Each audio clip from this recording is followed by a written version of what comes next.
Muy bien, vamos a dar inicio a este evento. Ahora que tuve la oportunidad, me da mucho gusto, tenemos personas que vienen de Colima, de Tlaxcala, particularmente de los centros de justicia de Oaxaca, y estamos muy ilusionados y esperanzados con que de verdad de este evento podamos tener todas y todos muy buena información que nos permita desempeñar mejor nuestro trabajo. Sé que el tema que vamos a tratar es un tema polémico. El propio tipo penal del feminicidio no es un solo tipo en todo el país. Cada uno de los congresos estatales determinaron lo que les parecía más conveniente y por eso nos parece importante partir este programa hablando precisamente del tipo penal. No es un tipo penal fácil, es un tipo penal que en algunos lugares no gusta su propia existencia. Hay algunos países del mundo que han decidido no adoptarlo como tipo penal. Es un tipo penal que tiene lo suyo. Y por eso estamos en esta primera mesa con el enorme reto para nuestras dos ponentes, a quienes les agradezco muchísimo su presencia en este evento, y que de manera muy rápida voy a hacer una semblanza de ambas. Esto con la idea de que podamos contextualizar su experiencia, de dónde viene su experiencia, y eso también nos explicará de dónde viene su postura. Empiezo con Ana Pamela Romero, que nos acompaña aquí a la derecha. Ella es doctora en Derecho por el Instituto de Investigaciones Jurídicas de la UNAM. La licenciatura la obtuvo también en la Universidad Nacional. Ella es perito en criminalística por el Centro de Estudios Superiores de Ciencias Jurídicas y Criminológicas, profesora de la licenciatura de Ciencias Forenses en el Instituto Nacional de Ciencias Penales, el INACIPE, asesora y capacitadora en materia de manejo de armas de fuego como evidencias y en sistema penal acusatorio en el Centro Regional de las Naciones Unidas para la Paz, el Desarme y el Desarrollo en América Latina y el Caribe. Miembro también de la Red Temática de Ciencias Forenses del CONACYT.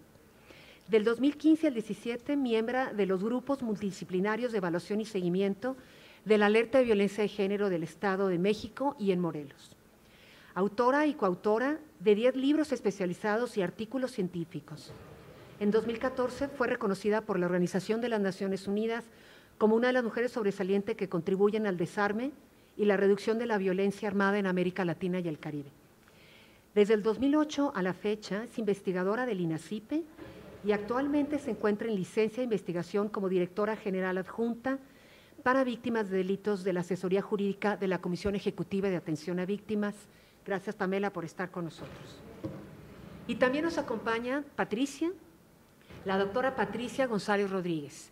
Ella es doctora por la Universidad de Salamanca y por la Universidad de Castilla-La Mancha en Toledo, España. Profesora de las materias de Derecho Penal, Penal Procesal, Medicina Forense, Criminalística y Técnicas de Investigación Jurídica. Patricia fue juez penal y Procuradora General de Justicia en el Estado de Chihuahua de 1993 al año 2010. Precursora del sistema penal acusatorio en México e implementó en el Estado de Chihuahua entre los años 2004 y 2010 este nuevo sistema penal.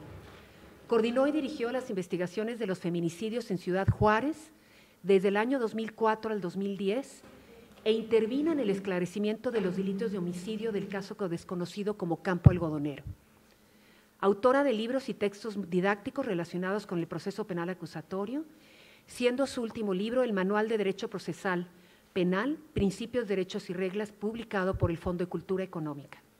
Actualmente, Patricia es investigadora titular en el Instituto de Investigaciones Jurídicas de la UNAM, en donde su línea de investigación se relaciona con temas de violencia, delito, género, juicios orales, pruebas técnicas y científicas, corrupción administrativa y política, sistemas de gestión y administración en la justicia penal mexicana, evaluación, transparencia y rendición de cuentas en el procedimiento penal y el enfoque de género en el sistema penal. Pues sin más, empezaremos entonces, si me lo permites, Pamela, empezamos con tu participación y posteriormente tendremos la participación de Patricia. Durante las participaciones de ambas ponentes, ustedes pueden ir anotando las preguntas que quieran irle pasando a quienes nos colaboran en esta tarea, para después poder dar lectura y entonces iniciar el diálogo, que siempre es la parte más enriquecedora. Adelante, Pamela. Muchas gracias, doctora. Muchas gracias a la doctora Ángela Quiroga, a la comisionada y a toda la CONAVIM por la invitación. Agradezco también mucho a la doctora Patricia, con quien siempre es un gusto compartir la mesa. A todas y a todos ustedes les agradezco su asistencia. Cuando la CONAVIM me hizo la invitación para participar en este evento, algo que me sorprendió y me dio un gran gusto es que el evento se llama Análisis del Tipo y Análisis Forense.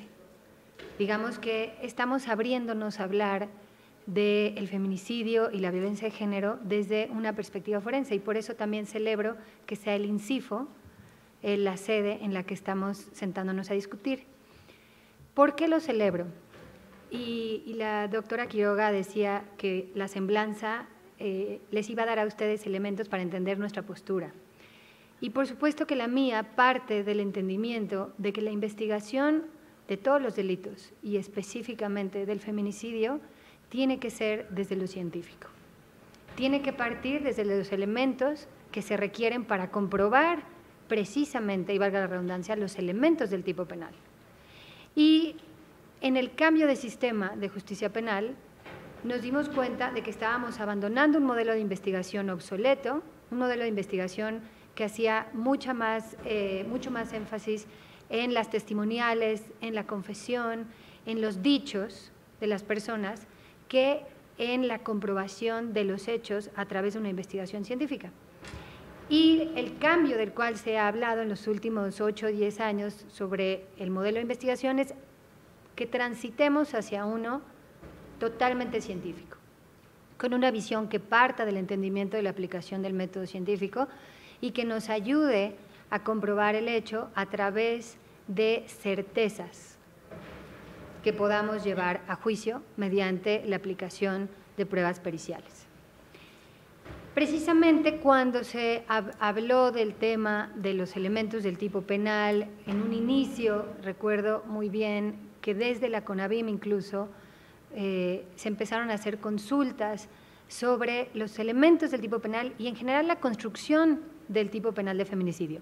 Un tipo penal que, como la doctora Quiroga bien señala, ha sido polémico. Si es, digamos, pertinente decirlo, hay que abrir el tipo penal al debate. Esto es algo que ha estado presente en los últimos años. Se han presionado a los estados de manera adecuada y correcta para que se tipifique. Sin embargo, ahora tenemos que sentarnos a discutir si esta tipificación está dando la pauta y está abriendo el camino para que en realidad se compruebe durante el proceso. Y en ese sentido, me gustaría orientar mi participación hacia la importancia que reviste la investigación criminalística, la investigación de las ciencias forenses para la comprobación de los elementos del tipo penal. Si nosotros revisamos, por ejemplo, en el Código Penal Federal, digamos como marco de partida para el tipo penal de feminicidio, vamos a observar que los elementos que nos marca el tipo penal están orientados en su mayoría a lo que sucede. No solamente es la muerte, no solamente es la privación de la vida, sino lo que se hace con el cuerpo de la mujer. Habla siempre de la existencia de la violencia sexual, habla de lesiones infamantes, degradantes, humillantes, habla de la exposición del cuerpo en lugares públicos, habla también de lo que se le hizo en vida a la mujer, en cuestiones psicológicas, si vivió en un contexto, si estaban relacionados entre sí el sujeto activo y la víctima. Habla también de si la víctima fue o no privada de la libertad previa a la muerte. Entonces, todos estos elementos del tipo penal tienen que ser comprobados de manera muy precisa en el proceso. Y yo diría en todos, necesitamos una investigación criminalística y necesitamos la aplicación de las ciencias forenses. Pensemos en la violencia sexual, pensemos en las lesiones. Cuando se empezó a hablar del tema de la investigación con perspectiva de género, en el marco de la sentencia de Campo Algodonero, en donde uno de los resolutivos obligaba al Estado mexicano a homologar sus protocolos con perspectiva de género para el caso, decía el resolutivo, del homicidio, la desaparición y la violación de mujeres por razones de género. Y desde el INACIPE, desde la CONAVIM, desde PGR se empezaron a hacer los esfuerzos para homologar, y personalmente me tocó participar en esa creación y redacción de los protocolos. Sinceramente son protocolos que requieren de mucha revisión y actualización y desde el principio de mucha aportación y crítica. Lo digo con toda honestidad, justo desde lo que se vivió en la creación, porque lo más difícil fue entender cómo se podía hacer medicina con perspectiva de género, medicina forense con perspectiva de género, cómo se podía hacer criminalística de campo con perspectiva de género. La clase que yo doy en la licenciatura en ciencia forense, y que lo digo con todo orgullo, porque me parece paradigmático que exista una materia así en una licenciatura de la UNAM, es Derechos Humanos e Investigación Criminalística con perspectiva de género. No estoy segura, pero me atrevo a decir que es la única materia con ese título y con ese contenido en las carreras relacionadas con ciencias forenses en México. Pero todo esto, todo ese debate que se tuvo hace 8 o 9 años de cómo podemos conciliar la ciencia con la perspectiva de género y una clara negativa a hacerlo, porque en la mayoría de las mesas donde yo me sentaba me decían que no era posible. Y me lo decían desde una perspectiva meramente científica, objetiva. Me decían, si yo hago una necropsia, yo la hago igual en el cuerpo de una mujer que de un hombre. Yo le decía, pero la perspectiva de género no tiene que ver con la forma metodológica en la que tú realizas la necropsia, sino lo que observas de los hallazgos. Y esos hallazgos y la forma en la que los reportas van ligados directamente a los elementos del tipo penal de feminicidio y nos ayudan a distinguir entre el homicidio de una mujer y el feminicidio de una mujer. Y es precisamente en los elementos del tipo penal donde está la génesis del feminicidio, porque ahí es donde encontramos las expresiones de la violencia de género. Y ahí es donde nos ayudamos a distinguir entre la muerte violenta a una mujer y la muerte violenta a una mujer por razones de género. Y entonces yo les digo a las médicas, a los médicos, a las químicas, a los químicos, a las psicólogas y a los psicólogos, necesitamos su labor con perspectiva de género, porque los elementos del tipo penal, además de que de verdad, insisto, y creo que esta mesa está orientada hacia que abramos ese debate, deben de ser revisados, debemos de sentarnos a hablar con las y los operadores del sistema de justicia penal, específicamente con quienes construyen la teoría del caso, para ver qué tan operativo es el elemento, los elementos del tipo penal y en general el tipo penal de feminicidio, qué tan sencillo o complejo es comprobar esos elementos en el proceso. Sí abramos ese debate, pero por ahora, con los tipos penales de feminicidio que tenemos en todo el país, forzosamente tenemos que entrar a la discusión de la investigación criminalística y de las ciencias forenses con perspectiva de género. Y en muchos casos es un poco más sencillo que en otros. Hay muchas ciencias forenses que son más sencillas. Por ejemplo, la psicología forense, cuando hablamos de los estudios psicológicos en retrospectiva para saber cómo y en qué, cómo se desarrollaban las relaciones de la mujer, en qué círculos se movía para entender si vivía violencia de género en algunos de esos y poderlo orientar hacia las cuestiones específicas de la violencia de género en la cual vivía o no la víctima. En otras es un poquito más difícil y la criminalística de campo es mi ejemplo favorito porque además es mi especialidad. Normalmente me preguntan cómo voy a levantar indicios con perspectiva de género, ¿no? Yo levanto indicios de la misma manera. Entonces, yo doy una clase, por ejemplo, de manejo de armas de fuego como evidencias físicas y la gente me dice, es que ahí no hay perspectiva de género, ¿no? Ahí no se puede aplicar. Y yo les pongo el ejemplo de un caso precisamente de Chihuahua, en donde encontraron el cuerpo de una joven sin vida, expuesto, y en los alrededores había una jeringa. Levantaron la jeringa como indicio y posteriormente la utilizaron en el dictamen para decir que esa jeringa era el indicio de que ella se había drogado. Y posteriormente la Fiscalía encontró, como conclusión de todos estos elementos que le proporcionaba la criminalística de campo, que probablemente ella había muerto de una sobredosis, y entonces ya se pasa a la cancha de la medicina forense y entonces vemos si sí o no. Y bueno, al final yo lo que les digo es, la forma en la que ustedes levantan quizá no tiene ninguna perspectiva de género, pero mi labor no es levantar indicios, mi labor como criminalista de campo es interpretar, incluso observar qué indicios, no se levantan todos los indicios en un lugar. Máxime si estamos al aire, digamos, al aire abierto, digamos, en un lugar público, no vamos a levantar absolutamente todo lo que esté, por ejemplo, en un lugar donde haya basura, cosas así. No vamos, por supuesto que no podemos levantar todo. Hay un tiempo y hay una metodología para el levantamiento de indicios. Sin embargo, lo que levantamos y lo que dejamos sí tiene perspectiva de género. Y cuando nosotros acudimos al lugar y cuando nosotros hacemos la primera observación para determinar qué técnica vamos a utilizar para el levantamiento de indicios, en esa primera observación nosotros ya estamos viendo qué elementos podrían estar ligados a la comisión del hecho. Y ahí necesitamos perspectiva de género. El caso más sonado por la sentencia de la Suprema Corte es el caso de Mariana Lima, pero es un caso que tiene, digamos, un símil en infinidad de otros casos. Es un feminicidio que parece ser un suicidio.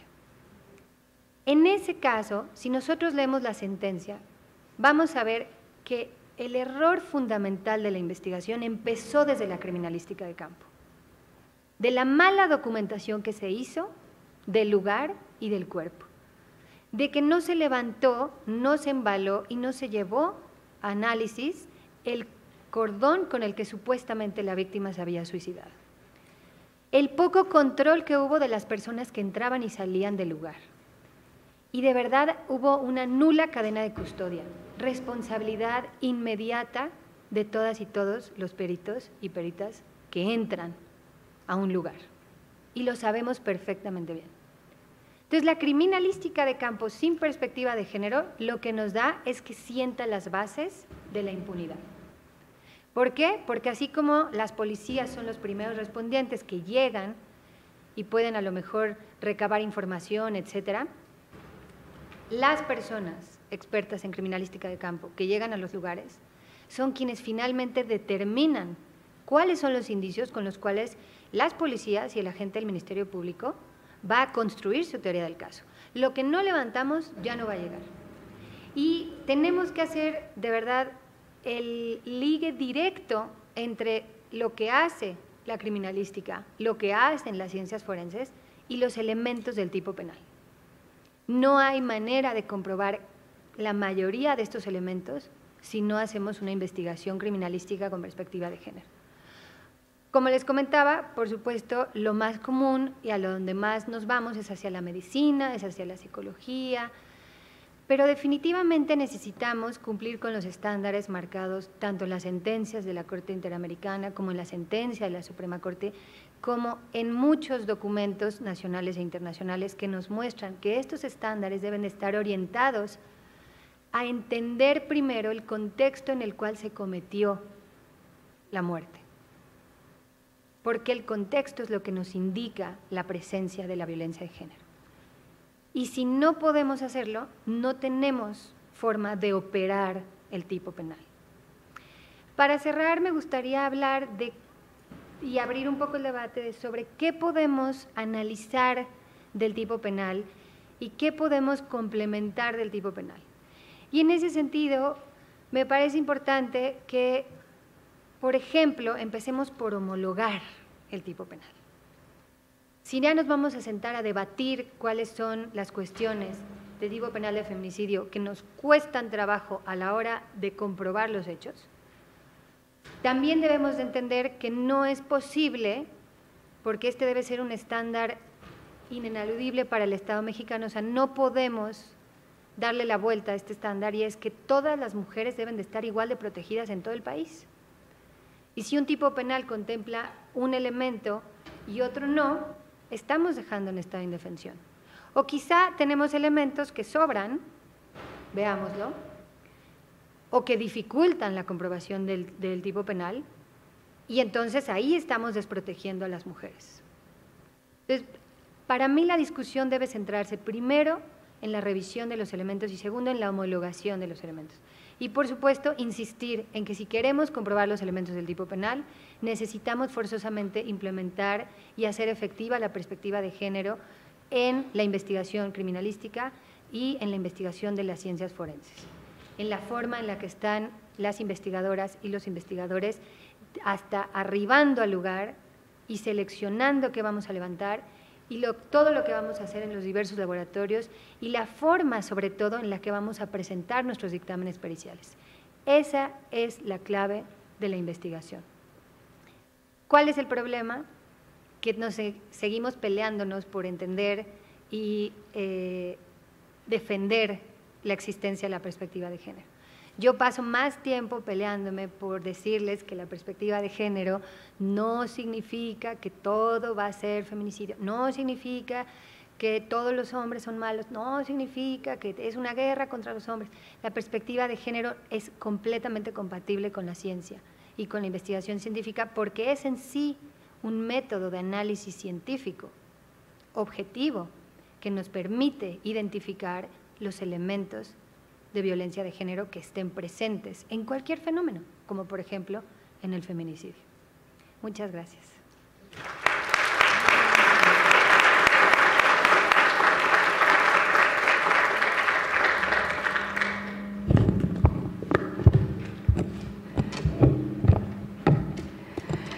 Buenas tardes, tengan todos ustedes. Agradezco profundamente a la doctora Ángela Quiroga por la oportunidad que me da para compartir con ustedes no solo parte de mis experiencias a lo largo de casi 20 años trabajando asuntos relacionados con feminicidios, sino también de mis experiencias de tipo académico en la transmisión de conocimiento. Y bueno, me gustaría comentarles antes, como un preámbulo, sobre un hecho que los mexicanos y las mexicanas no debemos olvidar en cuanto a la transformación del sistema de justicia penal. Ese hecho tiene que ver con los feminicidios. Los feminicidios en este país comenzaron a investigarse con una justicia penal diferente gracias a la instrumentación del sistema penal acusatorio. Los feminicidios fueron el fenómeno delictivo que dio pauta para que México ingresara al sistema penal acusatorio. Cuando estábamos trabajando todos los casos de feminicidios de Ciudad Juárez, debido al reproche no solamente nacional, sino internacional de las organizaciones de la sociedad civil y algunas organizaciones de derechos humanos, ese reproche provocó que en la agenda estatal de aquel estado, en la agenda pública estatal, se tomara una decisión definitiva sobre qué hacer con el tema del feminicidio. Los casos eran alarmantes en número, pero también en el tema de las investigaciones. Entonces, cuando se decidió qué hacer, lo primero que se vino en mente fue que un grupo de académicos de la universidad decidió que era tiempo de que México entrara en otro estadio de conocimiento criminológico y criminalístico del fenómeno, y ese otro estadio del conocimiento tenía que ver necesariamente con un cambio de justicia. Entonces se habló de incorporar la justicia penal acusatoria en un código, quitar el código que estaba vigente, que tenía básicamente el sistema inquisitivo, y bueno, así fue como en México se instaura por primera vez gracias a las investigaciones de los feminicidios, el sistema penal acusatorio. Esto casi nadie lo sabe, realmente ese trabajo empieza por los feminicidios, el trabajo de la reforma procesal penal, y luego sobreviene una reforma constitucional en el 2008. Yo les estoy hablando de los feminicidios de Ciudad Juárez, que se empezaron a trabajar intensamente con técnicas y metodologías de la criminalística aproximadamente por el 2004-2005, y bueno, el asunto más fuerte que se tenía no solamente era Campo Algodonero, sino eran otros casos muy graves donde había mutilaciones a los cuerpos, y bueno, había una demanda fuerte en la Comisión Interamericana de Derechos Humanos que finalmente trabajamos durante varios años hasta que llegó el asunto de Campo Algodonero a la Corte Interamericana. Pero bueno, este es el preámbulo que yo siempre quiero compartir en estos foros sobre feminicidio con el público en general, porque es importante que se sepa la relevancia que tomó una decisión política en su tiempo para poder resolver un fenómeno tan grave en la frontera. Otra cuestión que quisiera comentarles es que se han hecho muchos esfuerzos para tratar de darle uniformidad a la legislación penal sobre el tipo penal de feminicidio. Han hecho grandes esfuerzos diputadas federales, senadoras, las diputadas locales, incluso se elaboró una ley, se había pensado en elaborar una ley que concentrara básicamente no solamente el tipo penal o los tipos penales, sino además aspectos que tuvieran que ver con temas procesales y de política pública social, de atención a víctimas. Sin embargo, pues fueron esfuerzos que se quedaron a medias. Yo creo que es muy importante, al menos se los digo en lo personal, tratar de empujar una agenda pública, ahora que está esta coyuntura, ¿no?, de un nuevo gobierno, una agenda pública a partir de la sociedad civil que permita que el feminicidio se observe como lo es, ¿no?, como un fenómeno global, que a pesar de los esfuerzos que se han hecho, en lugar de haber controlado el fenómeno en este país, se ha disparado, o sea, ni se ha controlado el fenómeno ni ha disminuido, sino que se ha disparado enormemente. El índice delictivo que refleja la Comisión de Delitos de Feminicidio es alarmante, y entonces yo creo que la agenda pública, al menos a nivel nacional, debiera ser enfocarse en trabajar rápidamente una legislación que le dé uniformidad a los tipos penales, y finalmente que refuerce a las entidades federativas con los recursos o presupuestos necesarios para poder trabajar las investigaciones del feminicidio. Una de las cuestiones más cuestionadas, pues, sobre el asunto del feminicidio en la práctica está relacionada con los presupuestos. Afortunadamente en Chihuahua, en esa época que les comento, Campo Algodonero se resolvió porque hubo un gran presupuesto que se aplicó principalmente a las capacitaciones en aquella época de, por ejemplo, las unidades especializadas de la escena del crimen, que finalmente se capacitaron con universidades que conocían perfectamente cuál era la problemática que tenía Juárez, y eran universidades nacionales e internacionales. Estas personas recibieron, los servidores públicos, un gran apoyo del gobierno para poder avanzar hacia una investigación exhaustiva, una investigación imparcial, una investigación técnica y científica del feminicidio. Entonces, el tema del presupuesto es muy importante y luego nos olvidamos de eso. Entonces, a mí me gustaría hacer mucho hincapié en eso porque yo lo viví, o sea, trabajamos exhaustivamente los casos de Ciudad Juárez. De esos 343 casos que había de antes del 2004, de aproximadamente, les estoy hablando de 1993 al 2004, se acumularon alrededor de 343 casos y no se había resuelto absolutamente nada. ¿Por qué? Porque finalmente los expedientes de averiguación previa tenían una o dos diligencias, unas inconclusas, que eran omisiones y negligencias muy graves de los servidores públicos. Sin embargo, los servidores públicos no habían recibido ninguna capacitación en temas de género, ni tampoco en la materia de criminalística o de criminología, pero además no había equipos, no había manera de investigar, o sea, no había absolutamente nada. Los servicios periciales eran, como son en muchas entidades federativas todavía, unas pequeñas oficinas que son cuartuchos, donde solamente hay un microscopio y unos tubos de ensayo, algunas jeringas, y párenle de contar. Entonces, les digo, el presupuesto es importante porque hay que instalar laboratorios. Hay que instalar laboratorios de ciencias forenses que realmente funcionen a lo largo y ancho del país. ¿Cuántos laboratorios de ciencia forense tiene este país? Son muy pocos todavía, y los que se han instalado son laboratorios insuficientes, es decir, no tienen todas las disciplinas necesarias. Por ejemplo, no trabajan a plenitud la física, la química o la biología forense. Los laboratorios de genética están ausentes en varios laboratorios del país. Entonces, yo creo que el presupuesto es importante.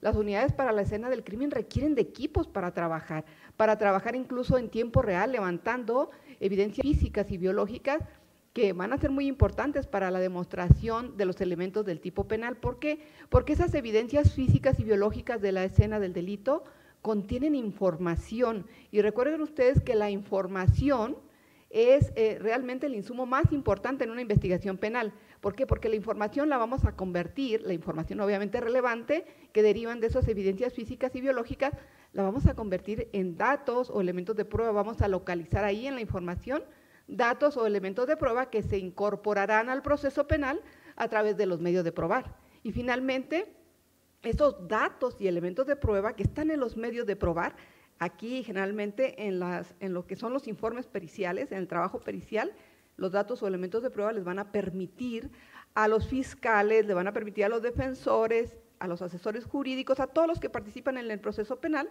les van a permitir construir los indicios. Y los indicios son inferencias probatorias. Recuerden eso, yo creo que es muy importante también el manejo del lenguaje. Los indicios son las inferencias probatorias que se construyen para finalmente llegar a obtener la prueba de los hechos, y la prueba de los hechos sería finalmente la acreditación de los elementos del tipo penal del feminicidio. Entonces, todas estas cuestiones son tan importantes y tan relevantes que considero que esta homologación o uniformidad del tipo penal en realidad es solamente un aspecto mínimo dentro de la complejidad que implica la investigación científica del delito del feminicidio. Para esta investigación científica del delito del feminicidio debemos hablar de un cruce de saberes. El cruce de saberes es propiamente el derecho penal. ¿Por qué? Porque el derecho penal es el que a través de sus leyes penales va a describir los tipos penales de feminicidio o el tipo penal de feminicidio, pero también a ese derecho penal, para que se haga realidad, para poder concretarlo en la aplicación de la ley y que sobrevengan las sanciones penales a quienes hayan cometido el delito de feminicidio, pues requerimos de una instrumentación del derecho, y esa instrumentalización del derecho es el derecho procesal penal, que finalmente nos va a dar principios, nos va a dar reglas, nos va a dar una serie de normas y derechos que se tendrán que aplicar en la investigación técnica y científica del delito. Y luego sobreviene también, dentro de la aplicación del derecho procesal penal, pues la criminalística y también la criminología, porque ahí vamos a encontrar los temas relacionados con los móviles. Entonces, este sería un gran preámbulo sobre el tema de los elementos del tipo penal. Ay, no se preocupe.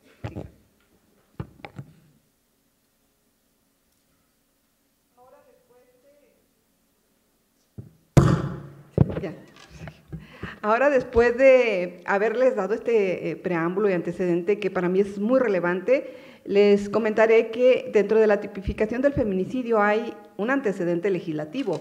El feminicidio como figura jurídica o figura delictiva no surge de la nada, sino surge de las investigaciones criminológicas que se han hecho a nivel internacional principalmente y a nivel nacional en algunas entidades públicas y también en ciertas universidades. Estamos hablando de lo que se conoce como la violencia familiar y la violencia de género. La violencia familiar es un factor desencadenante de feminicidios, yo creo que es el factor más alto que tenemos de feminicidios, y luego viene la violencia de género. La mayor parte de los feminicidios que yo trabajé en la frontera de este país, que es Ciudad Juárez, una de las fronteras, vimos que el 80% de los casos eran de violencia familiar. O sea, no era solamente que un hombre deseara matar por cuestiones de odio a una mujer, sino que había aspectos de mucho fondo, además de esta misoginia, ¿no?, del odio contra las mujeres, pues había aspectos relacionados con la desintegración de las familias, pero los conflictos familiares que empezaban a veces a visualizarse al principio de la relación y concentraban una gran carga de violencias que finalmente desencadenaban en el feminicidio. Entonces, este es el antecedente de la regulación del feminicidio, los temas de violencia familiar y también de violencia de género. Y bueno, ustedes ya saben que esto se da precisamente por la pervivencia de los valores patriarcales que existen en nuestro país y que van alimentando una serie de estereotipos que están diferenciados en función al sexo y que colocan a las mujeres pues en situaciones de subordinación por relaciones también asimétricas de poder. Entonces, el problema de la violencia de género es un asunto global y los países tendrán que combatirlo bajo dos vertientes conceptuales: el derecho penal y la criminología. Dentro del derecho penal, bueno, tenemos básicamente el derecho procesal penal también y las áreas de la criminalística de campo y la criminalística de laboratorio.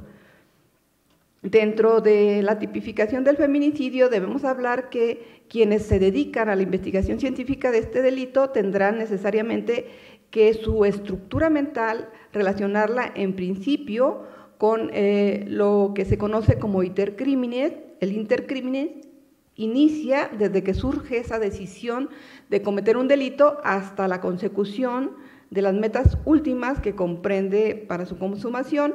El inter criminis tiene principalmente algunas etapas que reflejan cómo es que se va a consumar o va a quedar en grado de tentativa el feminicidio.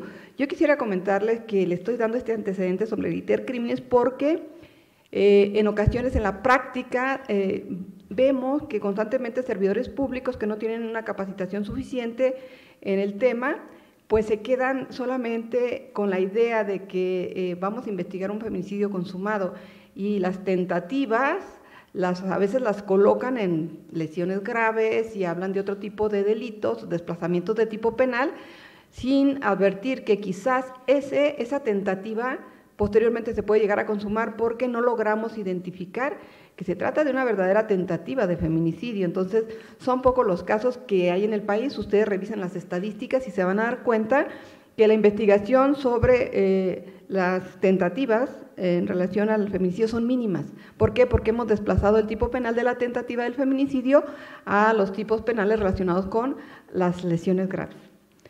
Luego, también aquí dentro de esto tenemos que hablar que el iter criminis finalmente termina con la producción de un resultado típico. Esas son las etapas que de manera sencilla trato de transmitir a ustedes sobre el iter criminis en el feminicidio.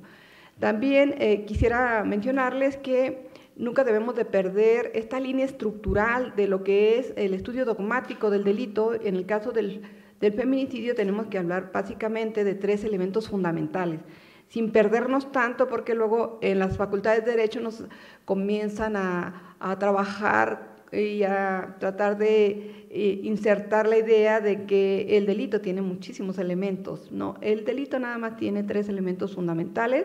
Los alemanes hasta ahorita, que son los más avanzados en el estudio dogmático del delito, han señalado que estos tres son básicamente la tipicidad, la antijuricidad y la culpabilidad. Lo demás, la punibilidad es una consecuencia. Entonces, hablemos pues de la tipicidad y del tipo. Recuerden ustedes, el tipo es solamente la descripción de la conducta que prohíbe, en este caso, cierto tipo de comportamiento humano que va a lesionar un bien jurídico, y las normas penales son aquellas que están inmersas dentro de la ley penal, que son las que prohíben lo que no se debe hacer, no privar de la vida a una mujer por razones de género. Entonces, la norma penal está inmersa en la ley penal y esta descripción abstracta, general e impersonal del tipo penal de feminicidio es lo que se conoce como tipo.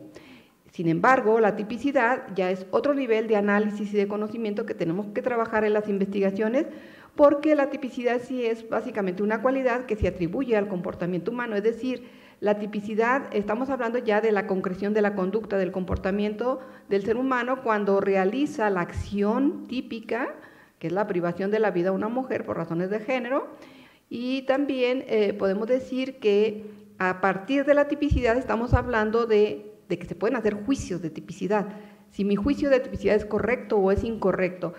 Esta medición en cuanto al juicio de tipicidad correcto o incorrecto está íntimamente vinculado al tema de la prueba. Entonces, no podemos separarlos. El problema es que aquí en nuestro país, a los funcionarios y servidores públicos que investigan delitos de feminicidio, les separan totalmente el conocimiento y en ocasiones estos cruces de saberes no se dan, sino que se considera innecesaria la teoría o los aspectos técnicos del delito descritos en la ley y se empieza a trabajar de manera muy empírica, con los datos empíricos que dan propiamente el estudio de la criminalística y no cruzamos el saber. Hay que cruzar los saberes. Entonces, los juicios de tipicidad están vinculados al tema de la prueba que se inicia en una escena del delito, donde podemos localizar, como les decía ahorita, las evidencias físicas y biológicas que contienen información y que esa información, pues una vez discriminada, nos va a permitir identificar cuáles son los datos o los elementos de prueba y esos datos o elementos de prueba van a permitir esta actividad intelectiva que realizamos los penalistas y que se llaman inferencias probatorias, que se concretan en un indicio muy claro. Entonces, la función que tiene el tipo penal finalmente es que es una función que selecciona los comportamientos relevantes. Habrá que seleccionar esos comportamientos relevantes dentro de lo que es la figura delictiva del feminicidio en una nueva homologación o en un replanteamiento de los tipos penales que encontramos actualmente en las codificaciones del país. Y también tiene una función de garantía porque en la medida en que solo los comportamientos que están subsumibles en la norma o en la ley penal, solamente esos pueden ser sancionados penalmente, no otros que estén fuera y que se le parezcan. Tiene una función motivadora general que significa que el legislador indica a los ciudadanos qué comportamientos están prohibidos para que se abstengan de realizar esa conducta prohibida. No privar de la vida a una mujer por razones de género, por ejemplo, esa es la función motivadora general que tiene el tipo penal o la figura delictiva del feminicidio. Yo les quiero mencionar así a grandes rasgos también sobre la tipificación del delito de feminicidio en el Código Penal Federal. Ustedes pueden observar en el artículo 325, ahí van a encontrar toda esa descripción general, abstracta, impersonal. El 325 es el tipo penal. La tipicidad se da en la concreción de la conducta, el juicio de tipicidad, en esa concreción de la conducta ligado a los medios de prueba que se incorporen a un procedimiento penal. Entonces, los tipos penales que se integran en esta descripción general son varios, o sea, podemos nosotros hablar de que el feminicidio a nivel federal tiene tipos penales alternados, no es uno solo, o sea, todo parte de un tipo básico que es propiamente la privación de la vida a una mujer por razones de género. Sin embargo, hablaremos de una alternancia en las acciones típicas y por lo tanto de tipos penales alternados cuando se señala que se entiende por razones de género. Cuando hablamos de razones de género dentro de un tipo penal, es muy importante mencionarles a ustedes aquí que hay otro cruce de saberes que se llama interpretación jurídica. Técnicas de interpretación jurídica, o sea, decir qué se entiende por razones de género no es nada sencillo, es toda una complejidad. Sin embargo, aquí el legislador federal lo que hizo fue hacer una interpretación legislativa, ¿sí? Así se le llama, interpretación legislativa de lo que se entiende por razones de género, pero yo creo que es totalmente incorrecto tratar de hacer estas interpretaciones legislativas porque el mundo de la realidad a veces se aleja demasiado del mundo de las ideas, los hechos que se llegan a presentar pueden salir de esta casuística que menciona el legislador federal sobre cuáles son las razones de género, porque se considera que existen razones de género cuando concurra alguna de las circunstancias siguientes y habla, por ejemplo, de varias de ellas, le adelanto un poquito para que no nos coma un poco el tiempo y vamos a ver. Por ejemplo, la víctima presente signos de violencia sexual de cualquier tipo. Entonces, yo creo que sí hay que perfeccionar estos tipos penales alternados o al menos tratar de elaborar una fórmula general más objetiva, sin tantos elementos que se presten a interpretaciones erróneas o equivocadas. Es cierto que es completo, vamos a decir que tiene una gran completud el tipo penal, sin embargo, lo que hace falta es llevarlo hacia lo sencillo, a lo claro, a lo preciso, a un lenguaje también un poco más ciudadano, porque para entender finalmente términos como razones de género, que están ya descritos de manera limitativa, porque acuérdense cuáles son las funciones del tipo penal, no nos podemos salir de esos supuestos. ¿Y qué tal si se presenta un supuesto donde verdaderamente esté algún componente del feminicidio y que no esté descrito ahí? Entonces podemos caer en ese error. Por eso es importante las fórmulas generales en los tipos penales y después quizás hablar de algunos tipos penales que pueden ser en el feminicidio complementados, agravados o atenuados. Entonces podemos trabajar con ese tipo de metodología que finalmente llevaría a dar más certeza y seguridad a las investigaciones y a evitar la impunidad en muchos de los casos. El tema de las técnicas de interpretación jurídica aquí es fundamental porque el legislador pues nos está diciendo que para él es eso y tenemos que acatarlo porque es la ley penal en sentido técnico lo que nos está diciendo. Sin embargo, al momento de aplicar la ley al caso concreto, fiscales, ministerios públicos, los mismos jueces tienen un amplio margen de discrecionalidad y eso puede llevar a generar finalmente investigaciones ineficientes, ineficaces en el feminicidio. Por ejemplo, hablar de signos de violencia sexual. ¿Qué se entiende por estos signos de violencia sexual? Ahí hay que aplicar propiamente la interpretación jurídica y hay varias técnicas de interpretación jurídica que obedecen a un resultado que pudiera ser realmente un resultado satisfactorio para todos. Entonces, dentro de estos tipos penales alternados tenemos que hay elementos normativos muy importantes, tenemos que acudir al apoyo de otras leyes para poder interpretar adecuadamente lo que se entiende, por ejemplo, aquí dentro de las razones de género, que la víctima presente signos de violencia sexual. Y ahí yo les pongo una de las leyes más importantes para utilizarla como herramienta en una técnica de interpretación jurídica, pues es la Ley General de Acceso a las Mujeres a una Vida Libre de Violencia y las respectivas, que son casi una réplica o una copia de la Ley General en las entidades federativas. Y también los tratados internacionales, la misma doctrina es una fuente para las técnicas de la interpretación jurídica. Entonces, esta complejidad la ha generado la propia descripción del tipo penal, porque realmente hay términos que tendrán que ser necesariamente interpretados con un mayor número de herramientas, no solamente legales, sino también de tipo doctrinal. Vemos otro que dice, se considera que existen razones de género cuando concurran las siguientes circunstancias. Así dice el tipo penal, recuerden ustedes, habla de razones de género y describe finalmente otra fracción que dice, a la víctima se le haya infligido lesiones o mutilaciones infamantes o degradantes, previas o posteriores a la privación de la vida o actos de necrofilia. Este primer párrafo de este tipo penal, cuando se habla de lesiones o mutilaciones infamantes, hay cientos de casos en el país de lesiones que tienen esta característica y que sin embargo no han sido tipificados como feminicidio. ¿Por qué? Porque no hay, como les mencionaba a ustedes, no hay un enfoque muy claro de lo que comprende verdaderamente la figura delictiva del feminicidio y generalmente lo ubican dentro de lo que son las lesiones graves.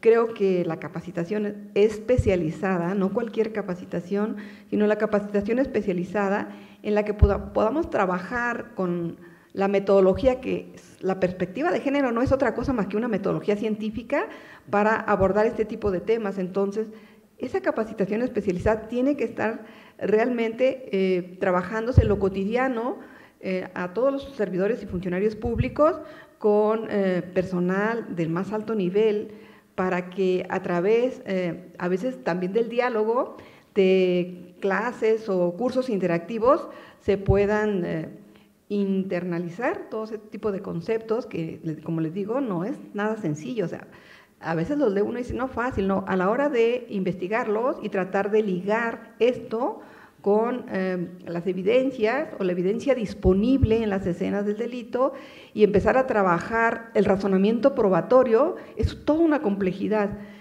Bueno, entonces, esto dice la fracción segunda, como pueden ver ustedes, también es un tipo penal casuístico que habla de que eso son razones de género. Yo creo que ahí es donde está el error más grave, de tratar el legislador de acotar la figura delictiva del feminicidio, acotarla al término de razones de género y dar la propia descripción para ellos o interpretación legislativa sobre qué son razones de género. Y esto, como les digo, el gran riesgo es dejar fuera quizás otros comportamientos que pudieran ubicarse dentro de eso. Y luego ya se viene de las circunstancias de tiempo, de la acción típica, donde hay cuestiones previas y posteriores a la privación de la vida y los actos de necrofilia, por ejemplo. Hay otros más donde habla de que existan antecedentes o datos de cualquier tipo de violencia en todos estos ámbitos. Imagínense ustedes el universo de hechos que abarca la figura delictiva del feminicidio. Entonces, si tiene todo este universo de hechos el feminicidio que le da origen, que son las causas que lo van a provocar, ¿por qué no pensar en una legislación nacional sobre el tema del feminicidio, sobre la regulación jurídica del feminicidio? Porque vean, es inmenso, o sea, trabajar con estos hechos en la práctica nos desbordaría a todos, nos erosionaría muchísimas investigaciones. Entonces, en una legislación más amplia, yo, en mi concepto, lo más importante es promover e impulsar una legislación nacional a la que verdaderamente se le apliquen recursos. Entonces, este tipo penal de la fracción tercera es uno de los que finalmente nos lleva a esta conclusión. Vean ustedes, hablamos del ámbito familiar, laboral, escolar y todos los ámbitos que son cotidianos en nuestra vida, pues son parte también de una cultura en donde está inserta la misoginia, la cultura patriarcal, todo este tipo de problemas, y entonces requerimos de una legislación nacional. Ya para cerrar, porque realmente es muy interesante analizar todo el tipo penal del feminicidio que está en el Código Penal Federal y el de las otras entidades federativas, que hay contradicciones muy serias. Es otra de las razones para luchar por una ley nacional. Hay contradicciones muy serias que finalmente llevan a la impunidad, pero bueno, están en algunas legislaciones de las entidades federativas. Para cerrar, yo quisiera nada más comentarles una cuestión. Una cuestión tan relevante como las herramientas de trabajo, para que ustedes puedan hacer investigación técnica y científica del delito con certeza en los resultados de la investigación exhaustiva e imparcial, y también con certeza en los resultados de un juicio oral, requieren, pero de protocolos de actuación mínima de todos los servidores públicos que participan en la investigación, no en los protocolos que hemos venido trabajando en este país, que así les han llamado, porque a veces copiamos las malas prácticas de copiar a nivel internacional en ciertos países, copiamos, ya, porque le llaman protocolos, algunos para nosotros son lineamientos que se han dado para la investigación de ciertos delitos. Por ejemplo, el tema de la cadena de custodia. La cadena de custodia tiene sus lineamientos generales que, bueno, a través de la Conferencia Nacional de Procuración de Justicia, pues se homologó lo que era el protocolo de la cadena de custodia. Sin embargo, los protocolos de actuación mínima no están. Debemos trabajar protocolos de actuación mínima de investigación policial. Eso es lo primero.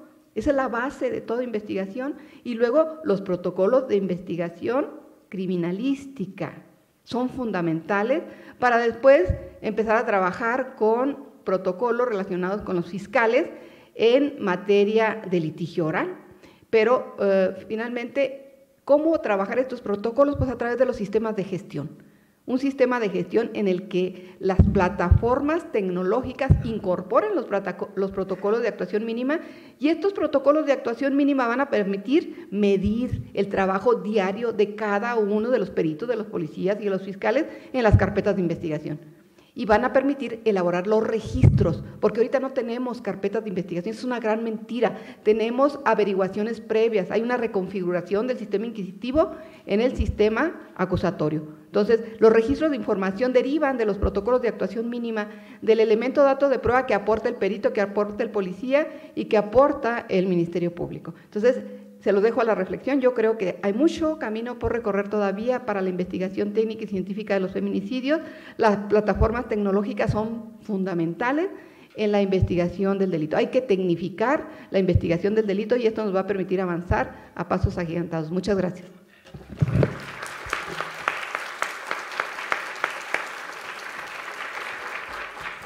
Muy bien, pues no hemos recibido ninguna pregunta por parte del público escrita. Dejamos un momentito por si alguno de ustedes quisiera hacer alguna reflexión. Y como nadie ha mandado ninguna pregunta, yo sí tengo una. Y me voy a si quieren repartir los formatos para poder hacer las preguntas. ¿No se habían repartido todavía? ¿Sí? Muy bien.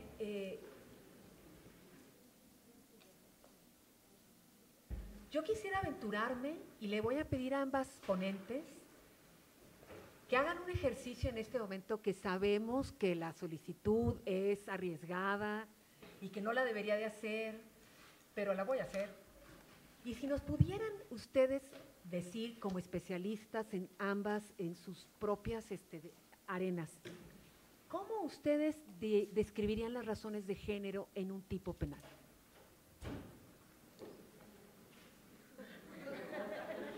Es que mucho se ha dicho en el delito, en el tipo penal de feminicidio, cuando se describe lo que se entiende por género,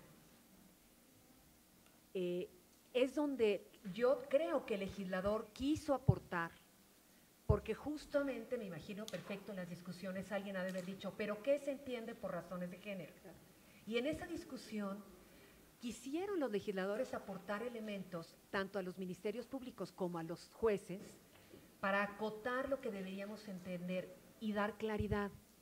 Pareciera ser que con la operación del tipo penal, las razones de género a veces son muchas y a veces son pocas. A veces abarcan todo lo que puede ser una razón de género y a veces limitan demasiado. Entonces, en una participación muy sencilla, ambas, si pudieran darnos algunas líneas de qué podríamos nosotros poner como razones de género. Bueno, como investigadora del Instituto de Investigaciones Jurídicas de la UNAM y también con la experiencia que tengo en la investigación de feminicidios, yo no me atrevería en estos momentos a decir cómo describir la figura delictiva del feminicidio por razones de género, pero sí daría al menos, yo creo, una recomendación importante como investigadora. Yo creo que México necesita trabajar con datos empíricos, datos reales. Cuando se elabora este tipo penal y algunos tipos penales en el país, que finalmente luego nada más se copia y se modifica, no hay detrás de eso investigaciones profesionales y serias. El feminicidio obedece, cuando se habla de razones de género, a distintos comportamientos relacionados con el género, pero por razones también de tipo cultural. No es lo mismo a veces un feminicidio, al menos las causas y el origen de un feminicidio, en el norte del país, con las migrantes, por ejemplo, que es lo que tiene Ciudad Juárez. Ciudad Juárez tiene cientos de casos de feminicidio, pero las víctimas, muchas de ellas son migrantes. Entonces, ahí el enfoque de género es un poco distinto a lo que pudiera ser en el centro del país o en el sur del país. Les pongo un ejemplo así muy a lo mejor burdo, pero por ejemplo en el norte a las mujeres, sus parejas, esposos, concubinos, cuando generaban este tipo de conflicto que llegaba al desenlace con el feminicidio, en el norte, la gente del norte, los hombres del norte disparan un arma contra las mujeres. La gente que teníamos, los migrantes que teníamos del sur, por ejemplo de Veracruz, de Chiapas, de Oaxaca, las asfixian. Son datos empíricos y las tiran. Van y las tiran como objetos desechables. Son cosas que finalmente se tienen que considerar en una investigación profesional, una investigación científica. Hay que recolectar esos datos para poder describir los tipos penales. No podemos inventar solamente de la teoría nuestros tipos penales y decir estas son razones de género. ¿Por qué? Porque la teoría dice eso. No, la realidad que nos dice, y la realidad se gesta de manera distinta a veces en el territorio mexicano. Entonces, habría que levantar datos empíricos sobre el tema. Gracias. Gracias. coincido en que no es una pregunta sencilla. Sin embargo, tenemos que observar que incluso la definición de feminicidio puede ser muy amplia o puede ser muy acotada. Puede ser la muerte de una mujer por razones de género, o puede ser la que se acuñó aquí en México, que es el resultado de la negligencia del Estado de atender la violencia de género a tiempo, que escala de tal manera que resulta en la muerte de las mujeres. Si nosotros quisiéramos plasmar estas razones de género en ambas definiciones, ambas bastante bien aceptadas por la academia y por, digamos, cualquier persona estudiosa o especialista en temas de género, vamos a ver que las razones de género tienen que ver con la intención. Es decir, la mujer puede morir, como decía la doctora Patricia, puede morir por violencia armada, puede ser arma de fuego, puede morir asfixiada, puede morir apuñalada. Hemos observado, me parece, una amplia y triste forma, digamos, amplia gama de formas en las que las mujeres están muriendo por razones de género. Pueden morir en el baño del hospital donde trabajaban, como la chica que acaba de ser víctima de feminicidio, o pueden morir adentro de su casa, o pueden morir en un paraje al que las llevaron. En realidad me parece que esos elementos de cómo están muriendo sí nos muestran a nosotros la diferencia de cómo están muriendo los hombres, y es un debate que siempre se tiene. Sin embargo, tenemos que ver que lo que hace que las mujeres mueran es esa relación de desigualdad y esa, digamos, ese sentimiento de pertenencia que tienen los hombres sobre las mujeres. Y ahí podemos ver estos casos una y otra vez. O sea, el elemento común de las razones de género es precisamente la violencia de género. Son los orígenes, son los mismos orígenes de la violencia de género los que dan las razones de género. Entonces, tenemos que buscar una manera precisa y objetiva de dar eso plasmado en el tipo penal de feminicidio, lo cual, coincido, debe de partir de un análisis mucho más amplio del que se ha hecho hasta el momento. Pero sí quisiera ir, digamos, a la génesis de por qué mueren. Yo les voy a poner ejemplo de algo que no sucedió en México, en Estados Unidos, en donde una mujer denunció en varias ocasiones violencia familiar, violencia doméstica, como se llama en Estados Unidos, que aquí ya sabemos bien que no es un término adecuado. Y en varias ocasiones, como Estados Unidos tiene una forma de clasificar algo así como faltas, delitos y crímenes, por decirlo en una muy estirada traducción, esta persona, el esposo, siempre alcanzaba fianza, pequeña incluso. Y hay un momento en el que él la intenta asfixiar. Sin embargo, me parece que era Oklahoma, no se consideraba el intento de asfixia como un delito, sino era algo, como les decía, esta falta, que si bien es penal, está dentro del marco de lo penal, no tenía posibilidad de pasar, digamos, a juicio, etcétera, etcétera. Entonces él volvió a pagar su fianza y volvió a salir. Tenían varios hijos, entonces, hijos e hijas incluso. Entonces empieza esta dinámica en la que él presiona con esta estructura patriarcal que existe en la policía, en las fiscalías y en el mundo, en donde le dicen a la mujer, pues perdona, pues mira, no está tan grave, pero el mismo derecho le está diciendo, la misma ley le está diciendo a esta mujer que no era tan grave que la intentara asfixiar, porque pues no está ni siquiera clasificado como grave.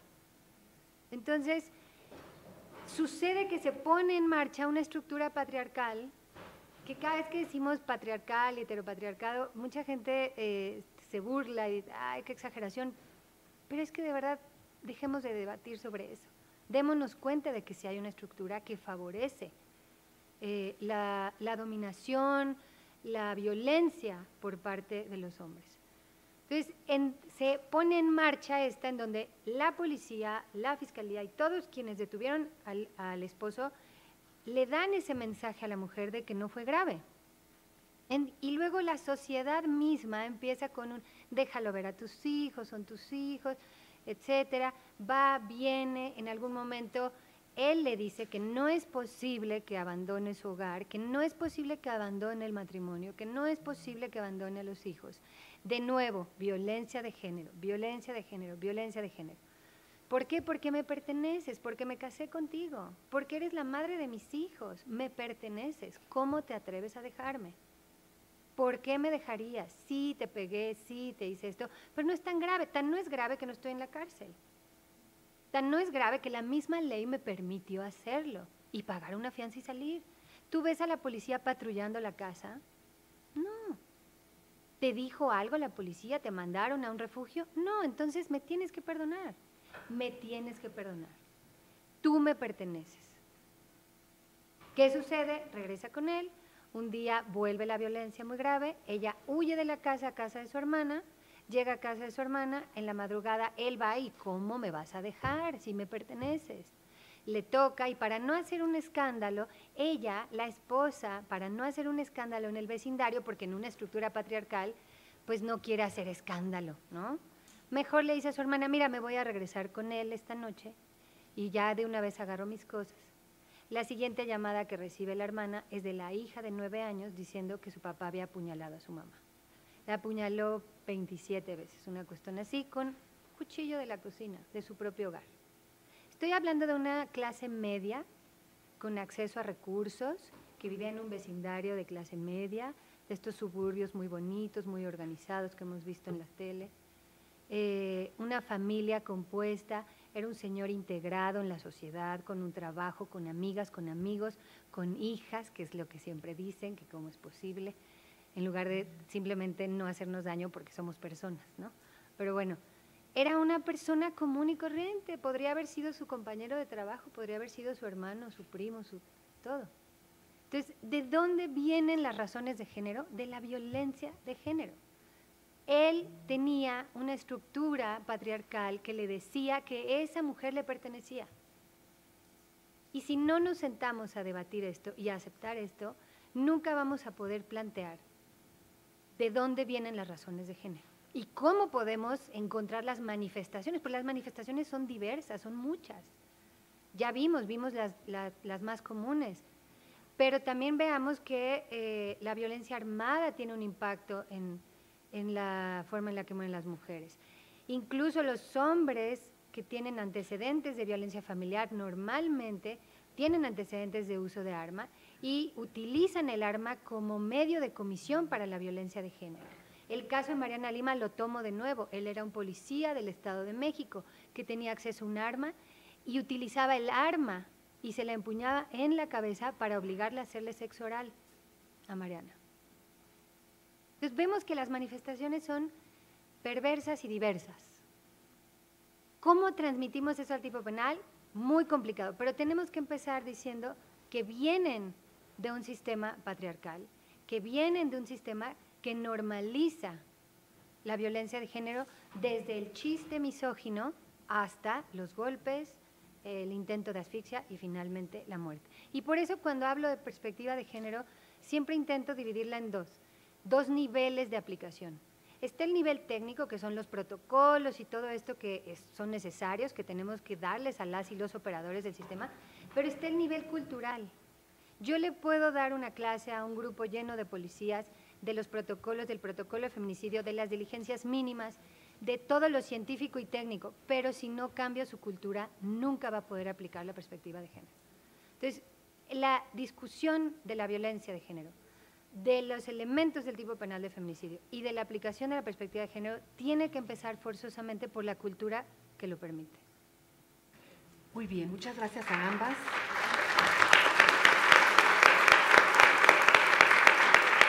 Yo sabía que lo iban a hacer muy bien. Tenemos varias preguntas y tenemos muy poco tiempo.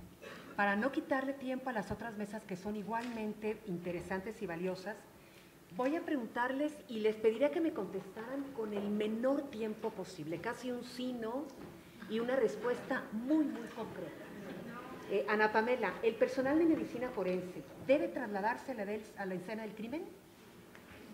Normalmente no, pero cuando hay cuestiones específicas, requerimientos específicos, el titular o la titular de la investigación, que normalmente es el criminalista o la criminalista de campo, puede tomar la decisión de llamar, por ejemplo, a químicas forenses o a médicas forenses para que acudan al lugar y que puedan dar en ese momento los elementos propios de su especialidad o de su ciencia para no solo el levantamiento, sino la documentación y el manejo del cadáver. Serían en cuestiones muy excepcionales. Patricia, ¿qué debemos entender por cualquier signo de violencia sexual de acuerdo a la fracción primera del delito de feminicidio? Bien, cuando se habla de cualquier signo de violencia sexual, es cualquier marca que quede violenta, obviamente, e incluso a veces una violencia también, pudiéramos hablar de una violencia que es una violencia muy sutil, la violencia psicológica. Esa también deja una marca psicológica y ahí a veces la complejidad es muy alta porque tendremos que hacer uso de los peritos en psicología o psicoanálisis. Pamela, ¿cuál considera que es la diferencia práctica entre el término degradante y el término infamante? De nuevo aquí tenemos un problema de interpretación y es meramente subjetivo. O sea, todo lo que yo considero degradante o infamante o humillante tiene que ver con la forma en la que yo percibo estas tres connotaciones. Precisamente de ahí surge la problemática de demostrar qué lesión es infamante y qué lesión es degradante. Entonces sí tomaría un tiempo más amplio para que podamos sentarnos a debatir sobre cuál sería la precisión. Sin embargo, ambos términos están bien descritos digamos, en los diccionarios, en las enciclopedias. El tema es cómo identificamos que una lesión es una o es otra. Entonces no podría, digamos, ahorita precisar, pero sí es parte del debate que debemos de tener. Elvira, con esta respuesta contestamos también tu pregunta. Hay una pregunta que la voy a leer textual. Dice, la Ley General de Acceso a las Mujeres a una Vida Libre de Violencia remite la aplicación del Código Penal Federal, artículo 325. ¿Por qué la necesidad de previsión para ámbitos locales? Bueno, porque esta ley general realmente está replicada en las leyes respectivas de las entidades federativas, entonces cuando no está replicada y hay una ausencia de alguna normativa dentro de la ley estatal, entonces ahí es cuando se puede aplicar como una interpretación, como una forma de interpretación, porque es la ley general. Muy bien, Pamela, en el sentido de que el nuevo sistema oral apuesta a lo científico, hay ocasiones, en mi experiencia, en las que pareciera que lo científico pesa más que el proceso de investigación. ¿A qué se debe o cómo lograr el equilibrio? Hay una confusión constante entre que la investigación científica es solamente la investigación criminalística de la ciencia forense. La investigación científica tiene que ver con una investigación que aplique el método científico y que la forma en la que nos acercamos a los hechos parte de la observación y de la aplicación del método científico. Y esto lo pueden hacer agentes del Ministerio Público, policías, peritos y básicamente cualquier persona que quiera observar un fenómeno. Entonces, hay que distinguir entre la prevalencia o, digamos, la preponderancia que tiene la investigación científica en el nuevo sistema, que es partir del hecho y determinar con los datos de prueba, los indicios, evidencias, todo lo que se va encontrando, qué es exactamente lo que podemos realmente comprobar y lo que estamos obteniendo de información, y no al revés. O sea, no partir, por ejemplo, de decir esto es un secuestro y lo voy a comprobar. Es al revés, es parto del hecho, aplico la visión científica, el método científico, o sea, lo más básico, observación, formulación de hipótesis, comprobación, descartar o comprobar hipótesis, formular nueva hipótesis, etcétera, etcétera, a que solamente estemos hablando de que involucra las ciencias forenses o la criminalística. Entonces, no sé si con eso contesto la pregunta, pero definitivamente la investigación completa, total, toda la etapa de investigación tiene que tener una visión científica, incluso en la forma en la que se correlaciona la trilogía de investigación, peritos, policías y agentes del Ministerio Público. Y por último, para Patricia, a partir de la afirmación de que tenemos más feminicidios en México, la pregunta es que a tu consideración, ¿por qué crees que sucede?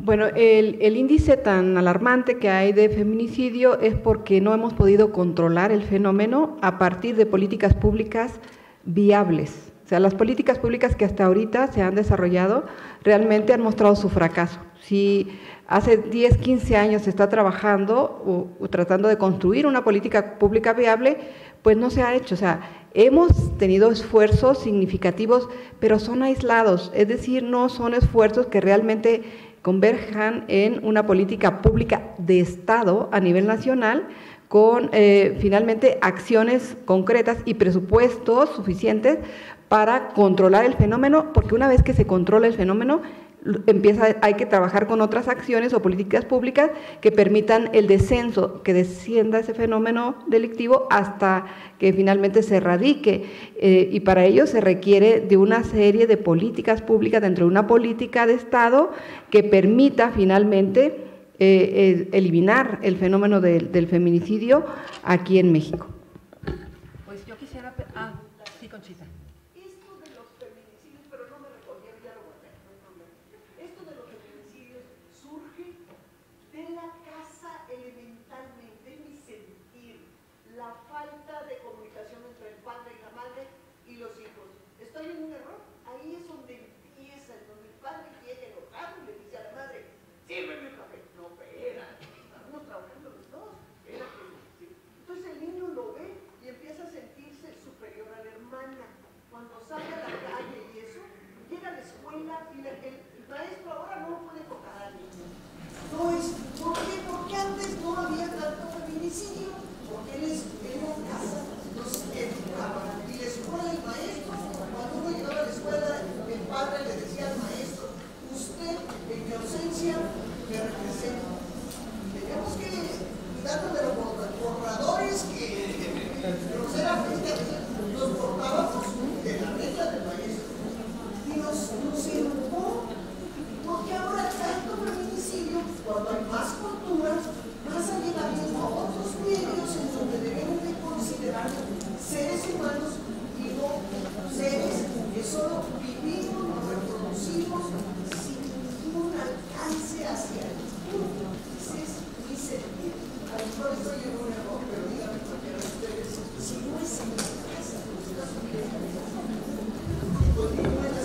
Bueno, sí, al inicio de mi presentación yo les comentaba cuál era el origen del tipo penal del feminicidio. Uno de ellos es la violencia familiar, es decir, está inserta en las relaciones familiares y particularmente es un tema de poder, son relaciones asimétricas de poder que, bueno, ya habría que profundizar más sobre qué se entiende por esas relaciones asimétricas de poder donde la mujer ocupa un papel de subordinación. Pues les pido un aplauso para ambas ponentes.